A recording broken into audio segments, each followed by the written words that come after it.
Let's start off with the action in the forex markets, and the Indian rupee has failed yet again to make most of those gains there for a third straight session. The rupee did hit a one-month highs at around 59.92 earlier in the day. The currency received a boost from the dollar sales from exporters, but the flat close to the Indian equity markets and weak Asian currencies is pushing the currency down. Let's get on board then. Vijay Bambani, who's author and CEO at bsplindia.com. Also joining us is Ashutosh Khajuria, who's President, Treasury, Federal Bank. He joins us for his expert take as well. Vijay, you go first, and what's the kind of sense that you are getting in from the markets? We haven't been able to hold above 60.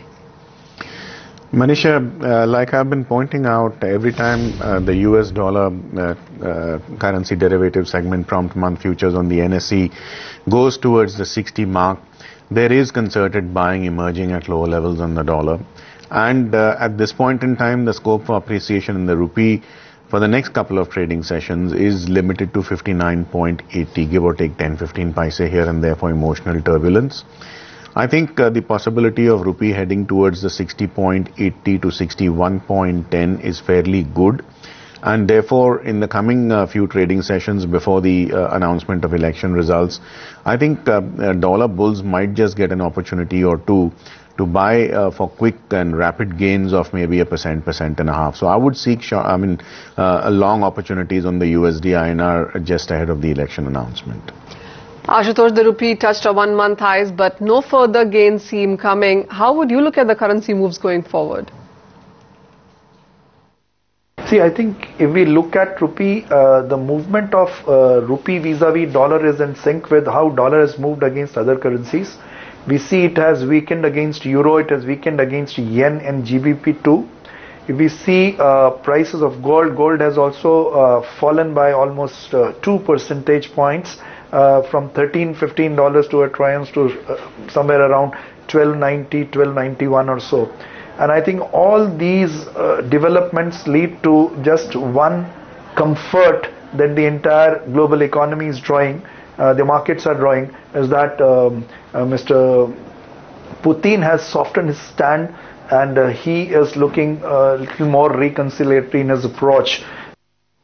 Ashutosh, also it's the elections exit polls on Monday now. So do you see a cautious rupee moves till then? You of course mentioned about the elections, but that's on Friday. The whole next week is going to be choppy in that sense. Unless we see the exit poll coming out, and which would happen on Monday evening after the last phase of polling is over. So Monday also you can exclude. Up to Monday, on account of election results, there is not going to be much of a movement. But then exit polls traditionally have been more accurate than the opinion polls conducted, in different phases of electioneering or even before the electioneering had started. So I think accuracy-wise, people would have more faith, more credibility in finding more credibility in exit poll results. So I think what action can happen on account of elections is on Tuesday. So I think I don't foresee it happening today, tomorrow or on Monday.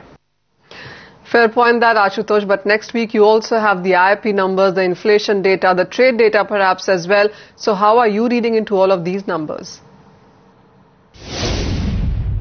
For markets to getting impacted by it. On the other hand, IIP is quite misleading. IIP is still, the numbers are sometimes, quite off the mark.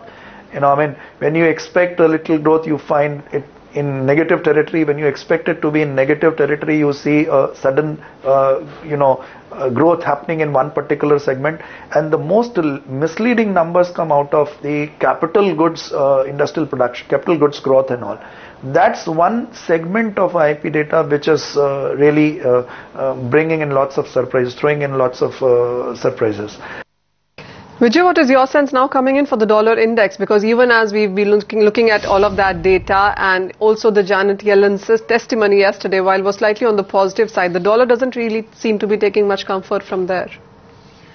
Manisha, by now the market has basically gotten used to the idea of tapering, and unless you give it some fresh data point to react to, I think it's taken the tapering issue in its stride. Now the 79.30 level, which I was talking as a feeble support, has been violated. Below that, I remember talking about 78.80. That's the next immediate support, give or take a few basis points here and there. If the 78.80 level is also breached, and breached fairly convincingly and forcefully, I think the dollar index might just go out there to the 78.60 mark also. That's where I expect support coming in for the dollar index. And that support is likely to be a whole lot more meaningful than the 79.31.